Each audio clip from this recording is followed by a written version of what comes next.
Hi, everyone. I'm Vanessa. Welcome back to the podcast. My guest today is Peter Mendiola. And I was introduced to Peter because I was looking for somebody to interview who exemplifies the qualities of conscious leadership. And more than one person said, oh, you got to talk to Peter. Peter owns a real estate company, a mortgage company, and a few other businesses. He has thousands of employees.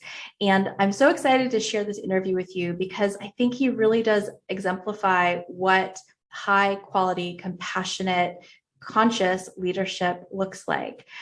So please listen for those clues as we go through this interview. And he talks about his journey from an upstart young, real estate professional all the way to where he is today running this massive company and how he got there. I also want to announce that I am launching my executive and leadership coaching service. I focus on helping real estate agents build their leadership skill set so that they can attract and inspire and retain the employees who will help them grow their business to the next level. So if you'd like to work on your leadership skill set and executive presence, I would love to speak with you to see if we're a good fit to work together. I will include the link to my calendar and more information about my services in the show description. All right, let's get into the interview.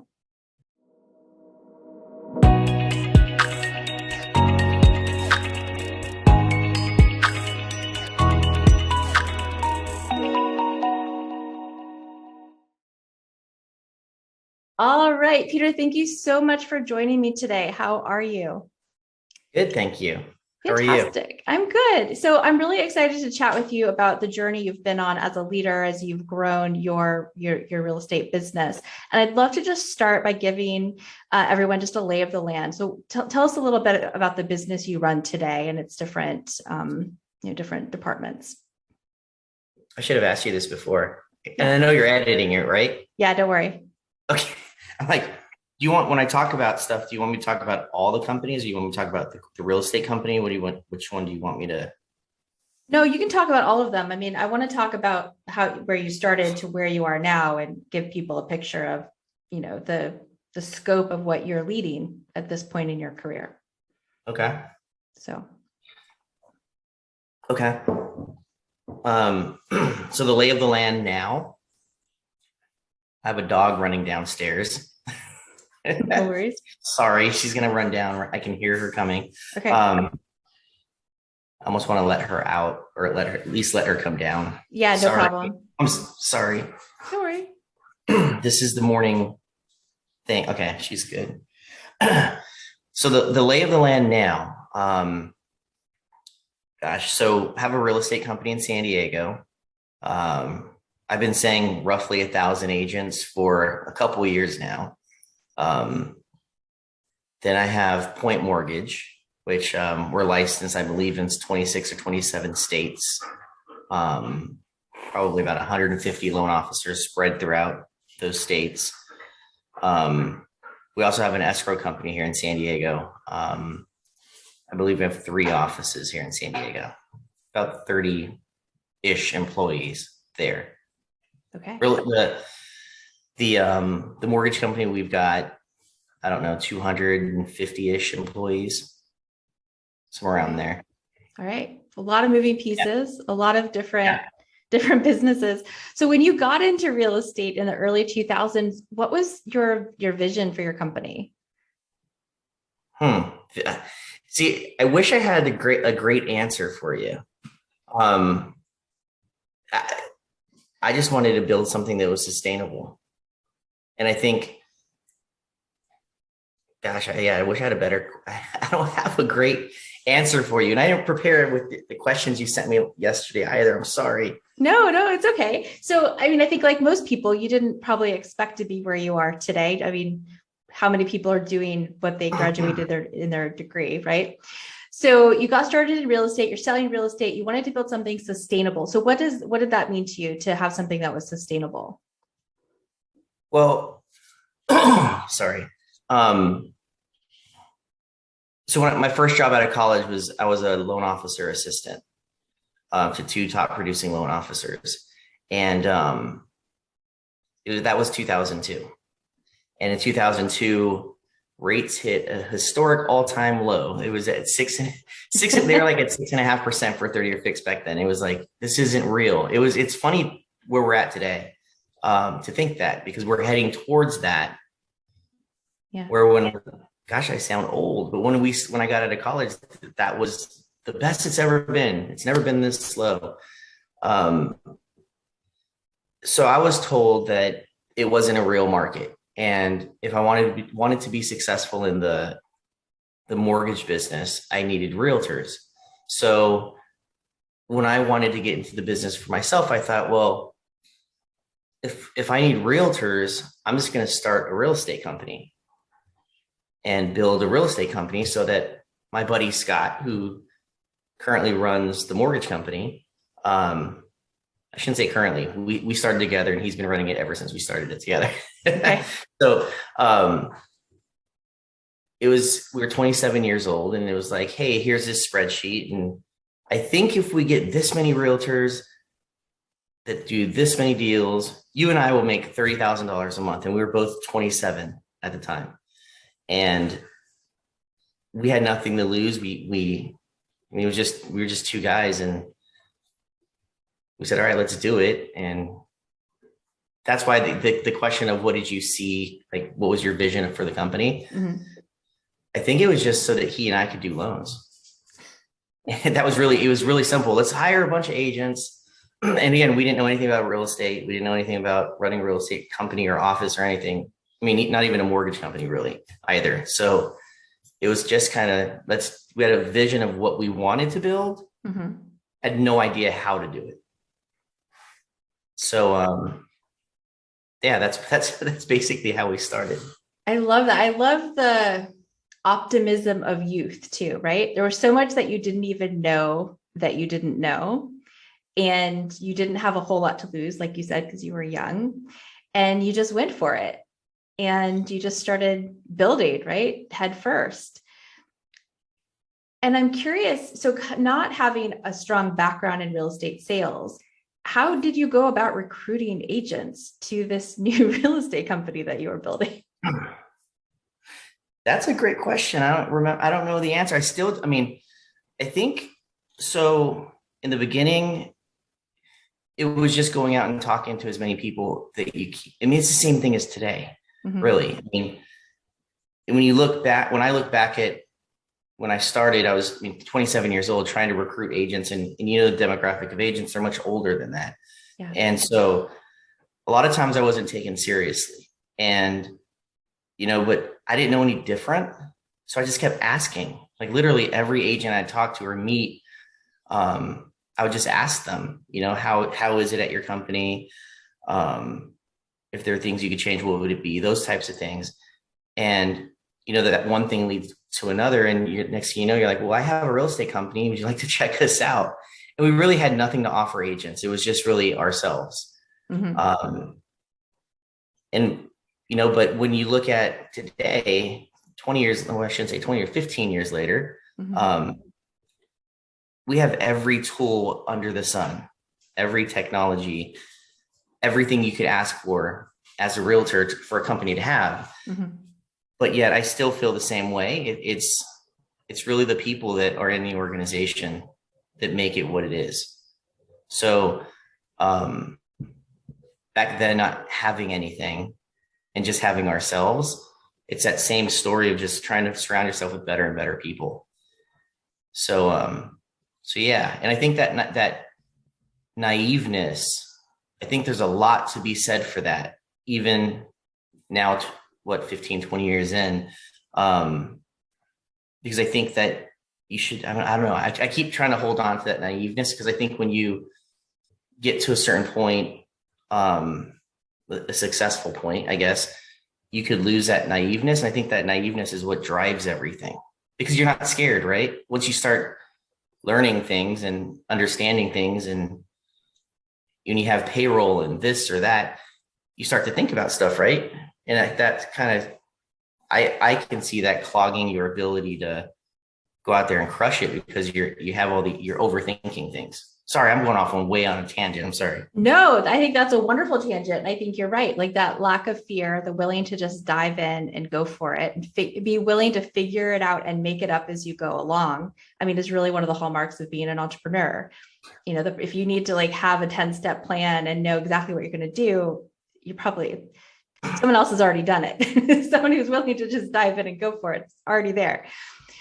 So, you know, one of the reasons I was referred to you to be on the podcast is because you lead with such heart and you really put your people first, and you're sort of that's how people speak about you.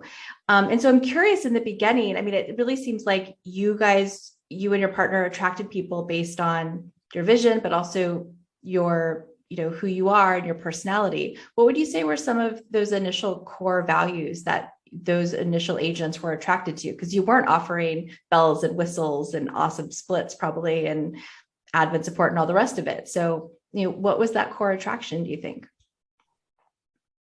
I think it's just being real, being yourself. Um, I think it, I think in the beginning you have nothing else but really just being there for each other. So I didn't surround myself with I didn't have the most productive, legendary realtors at our company or loan officers at our company or any of that stuff. So, I mean, no offense to the people who've been with me for that long, but they're doing much better now. But back then, you know, I wasn't attracting the biggest names by any means. Mm-hmm. And so it was really like us against the world, you know? So when you're 27 years old and you start a company and you're attracting other people roughly around your age, they're not as experienced in the business either. So I found myself, you know, like, just work. I mean, ever since the beginning, it's like work and family merged together. Maybe because I was so young when we started, I don't know, but everything we did was with each other. And I still feel the same way now. So there's a sort of a family collective. We're in this together. We support each other kind of feeling within the Yeah, I hope organization. so. I hope so. And something I've said for a long time is that the only way we can continue to get bigger is if we can continue to stay small. Tell me more about that. What do you mean by continuing to stay small? Well, you know, when there were 10 of us, you're obviously very small. And let's just talk about the real estate company. There's 1,000 of us. Mm-hmm. How do you stay connected? How do you stay apart? How do you stay available? So with our management team, it's kind of like, hey guys, everybody matters. You know, you hear stories of managers or owners walking right by somebody in the office, or even the little things like saying, oh, well, that person works for me. I think our mentality has been, we work for you, bro. And even, I mean, I feel this way about myself. I'm an expense and our realtors are revenue. So if I'm not, you know, if I'm not as important as our people, I hope that all of our people feel that way and love on our people more than anything. Mm-hmm. Meaning, like, I guess you have to care. So and it has to be genuine. I think people can't fake that, I think.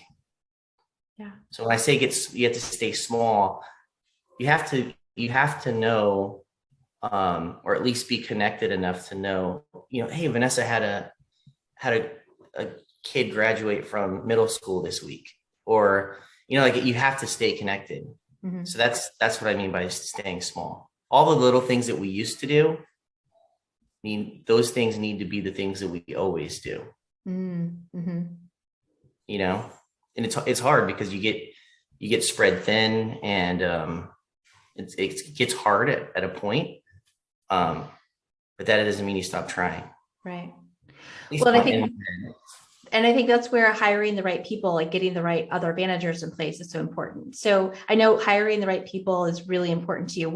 I'm curious about your process. So how do you make sure you're bringing the right people on board? I talk to as many people as I can. let's say that you were going to join the company as a manager, let's say. I'm going to talk about you, not a bad way, but I'm going to talk about you to as many people as I can. Like, hey, how's your relationship with Vanessa? Tell me about her. I think that's equally as important as the personal interview that we do. And then what I'll do is, rather than me making the decision by myself, I'll try to get you to talk to as many of our managers as possible so that they also sign off on you.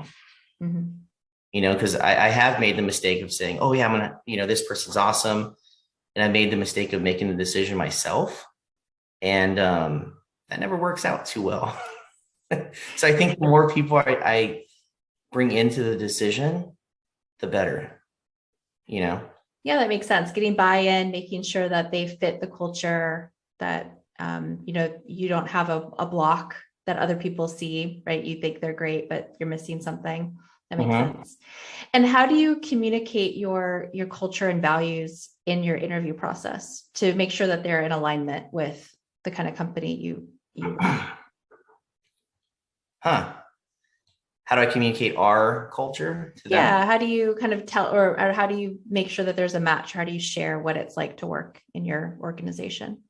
I would hope that I would hope it comes across organically, with just the way that I carry myself. I think you can probably tell I'm not the most eloquent speaker, or I just try to be me, and so when I'm talking with potential people, I just try to be me. There's no fluff. This is what it is, and take it or leave it. Here we are. Yeah, it's like score at this. I think right now it's kind of like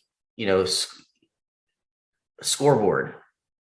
We can talk about ourselves all day long, but really, I think, and what I mean by scoreboard, when you look around our organization, you see the people within our organization,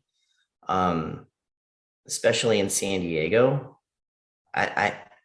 I don't think there's a leadership team that's ever been put together with the people that we have on the team right now.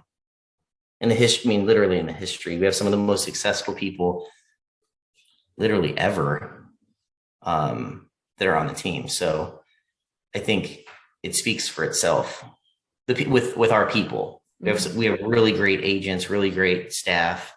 So I don't really, it's just, that's us. But when I say it's us, it's not from an arrogant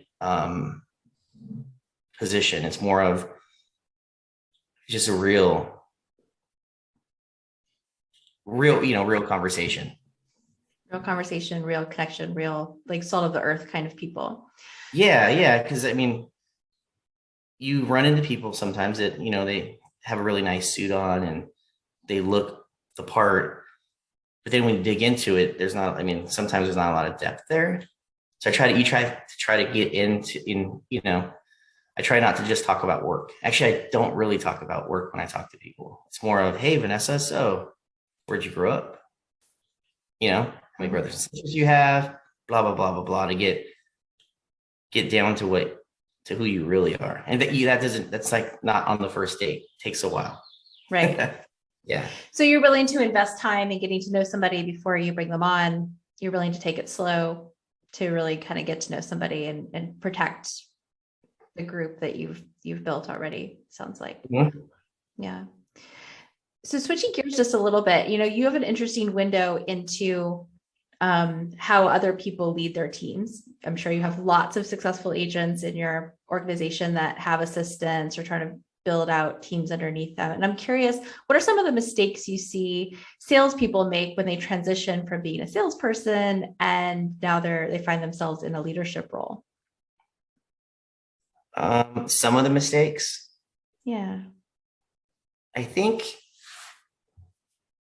that sometimes people don't treat people the way they should treat people. I think sometimes, some realtors' egos get big and forget what it's like to not be successful and not be that big of a deal.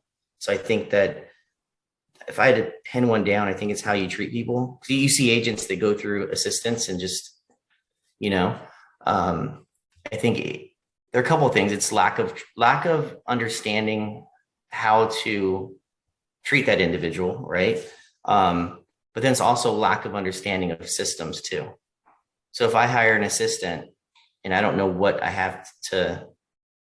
I hired that assistant or what I need that assistant to do, and I just expect that assistant to do something magically, that's, I've seen that. Yeah. So I've seen them hire the wrong people. You name it, I think. And it's a normal thing. I mean, if you've never been there and done it, it's a hard thing to conquer, I guess.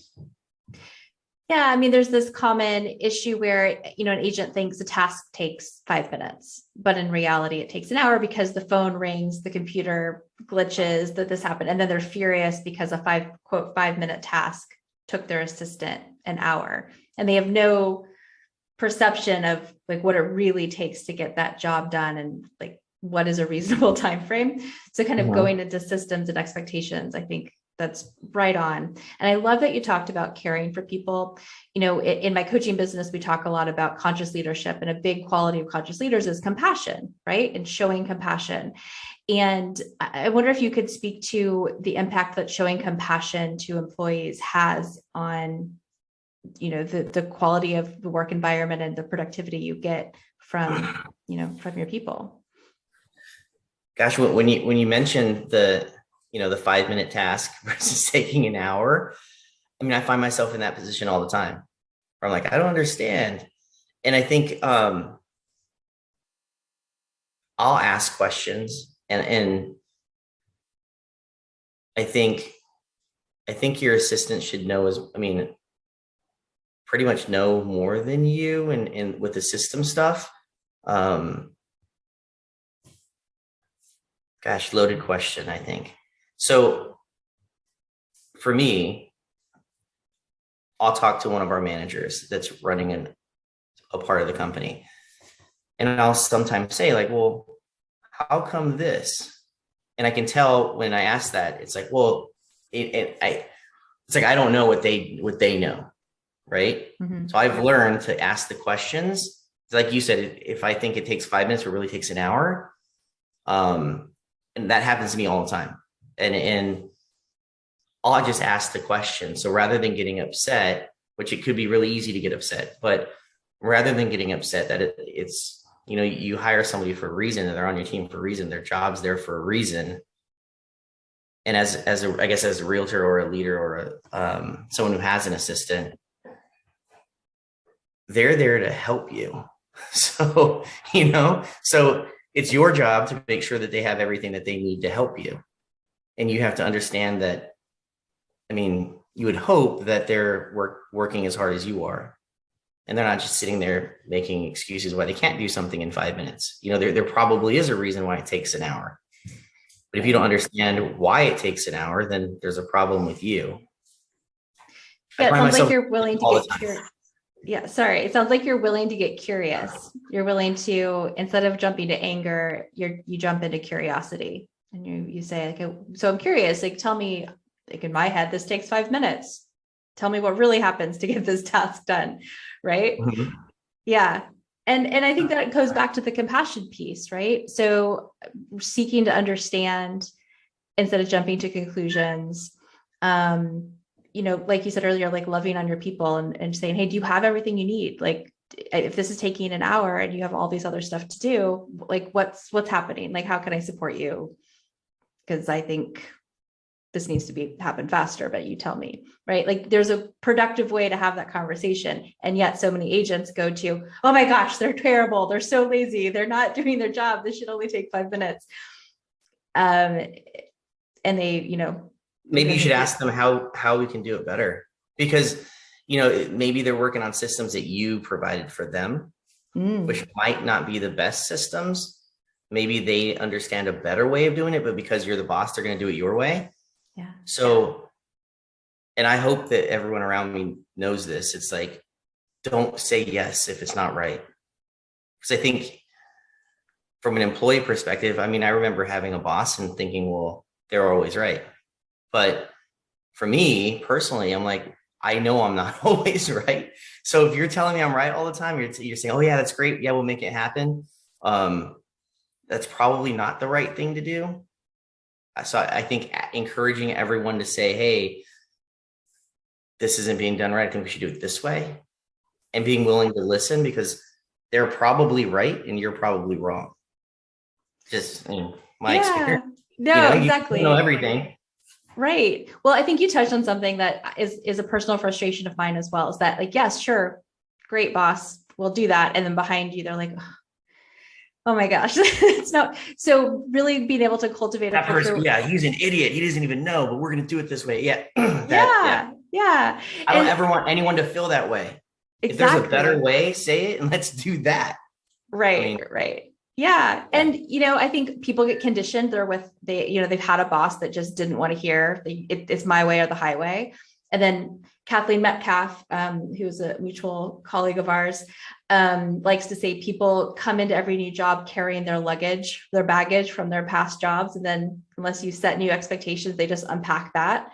So that's like an awareness that as leaders we have to have. Like they may have had a boss that just said, it's my way or it's the highway. You have a different expectation. If you haven't created a safe space for them to say, hey, boss, great, I hear you. Here's another way that I think is better. You're not going to get that out of them. And so until you create that safe space and empower them to have those kind of conversations with you, you're going to end up in the dark and your employees are wasting time behind your back because you're telling them to do it a way that isn't as efficient. And it's unproductive all the way around, right? Mm-hmm. Yeah. Yep. You have to be willing to, yeah. I guess that's the secret to, for me anyways, is just surrounding yourself with people who are smarter than you. It's And so much easier to it's be a easy to leader see. when you have great employees, right? When you have smart, capable people. I mean, if you hire right in the beginning and you set people on the right course, it's pretty darn easy to be a good leader, unless you're a jerk, right? As long as you're as long as you're a nice human, right? Because great employees will just run with it and they'll check you and they'll go. When you hire the wrong people or you don't motivate people or you don't like provide a safe space for them, then it's really hard to see Yeah. that. Yeah. I mean, I have a problem even saying someone's an employee. I have so I have an assistant and I feel weird saying she's my assistant. It's more like she's kind of like my boss. And I mean that, Yeah. it feels weird to say that, or it feels weird to say someone works for me because that's not the way I feel. It's, I have one of our managers, one of our longest standing managers, and I pretty much have said, when you're done, I'm done. Because, like we did this together and I feel that way with everybody, so when a realtor has an assistant, you have to feel that way, I think, because you have to buy into them and they have to buy into you. And if you don't have that, it's going to be really rough. Yeah, I think. absolutely. Absolutely. And when you do love on your people, and I want to talk about how you go about loving on your people, because that's something we talked about in our pre-call. But when you do, people will go above and beyond and they'll take care of you and they'll just run with it. But when you don't come with curiosity, you come with frustration and anger. And you treat people as like the little people below you, the worker bees who are there to serve you. You make your own life more difficult. Would you I say? think so. Yeah. Yeah. Yeah. Well, so let's That's talk ego, about right? I think that's ego. it's ego, right? It's hard to be an effective, impactful leader and carry around a lot of ego. It's this job definitely like you get checked on a regular basis as a leader. And that's a good Yeah. thing, right? I think being Yeah. humble and practicing that is it's really a gift, to kind of have that mirror held up to you. So let's talk about loving on your people. Like, what does that mean for you and in your organization to love on the people? You kind of talked about this, but I really want to drive this point home. Um, I think it's always being available, being approachable, having that open door policy of, hey, this is my cell phone. If you need something, call me. Um, and not everybody takes you up on that. So I think just reiterating that to people, I'm here, we're all here to help you. So if you need help, please reach out to us with whatever it is. If you're stuck on the side of the road, you need someone to pick you up, and it's 2 o'clock in the morning, no one's answering, call us. Like, I think being available, because a lot of times you'll hear, oh yeah, I called and they never answer. For me, it's like, well, at least if I'm not able to answer, I'm going to text you and say, hey, Vanessa, I'm in front of somebody. I'll call you back as soon as I can. Mm-hmm. And, I'm human. Everyone's human. So sometimes you forget because you have a lot of stuff going on, but that's very rare. So I think that's the most important thing is just, no matter how successful you are as an agent or anybody really, it's like 101. You just have to communicate, Yeah. So if someone's calling you, you need to pick up or call them back. I think that's a lost art. That's something that has been preached since I started in this business. Pick up your phone. And so a lot of people don't. True. True. It's funny. It always goes back to the basics, right? People want sort of a magic bullet or the shiny new object, but it always comes back to the basics. So, right, what did we talk about today? Picking up your phone, communicating, getting curious instead of angry, showing compassion and being humble. Those are fundamentals. Mm-hmm. And if we could just focus on the fundamentals, we don't have to worry about the fancy, shiny things. We will, because so many people don't do those things, you become a beacon and people see you as an amazing leader and somebody that they want to work with, and you end up attracting. So, yeah. But sometimes those things are easier said than done, unfortunately. It makes it easier when you've got great people. It's like I think I told you last time we talked, is that I've been very lucky. I wish I had a better explanation for it, but it's just pure luck of most people in our organization. It's like, it's their company, not my company. It's our company. It's their company. So when decisions are being made or the way that they're treating their agents or their people, I hope that it trickles, because I think that when I think about our team, they treat it like it's their company, which it is, so I don't know I think for a realtor with an assistant, the assistant has to buy into, this is our business. But in order for somebody to feel that way, you have to give that, right? Yes. You have to allow that to happen.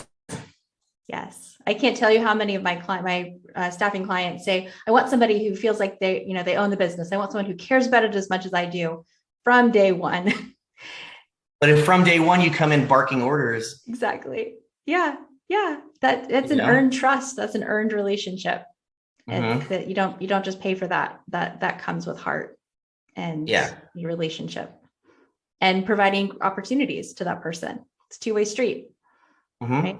Providing growth, security, support. Yep. That's, and then in exchange for that, you get somebody who is loyal and dedicated and really cares about the business. And that's hard. I think that could be hard for people because you have to trust from the beginning. It's almost like the opposite of earning trust. It's like, I'm giving you all my trust here, and like I said earlier, I've made the wrong decision a couple times. Where you give everybody, here's everything. And turns out they weren't genuine people, or they had an agenda. So I know that realtors with assistants could run into that too, but it's worth it to make yourself vulnerable, I think. Yeah, I think it's a risk. You take the right precautions up front. Like you said, you talk to lots of people, you get a lot of perspective, you go through a structured interview process. And then at some point, just like in any other relationship, you take a leap of faith. And most of the time you'll be right. Sometimes it's not going to go as planned, and that's life, and you move on, right? But you really miss out if you don't take that leap. Yeah. Yep. Well, Peter, thank you so much. I really appreciate getting to chat with you today and getting some insight into you and how you run your business. I think this was really enlightening, and I so appreciate you. Thank you. Thank you.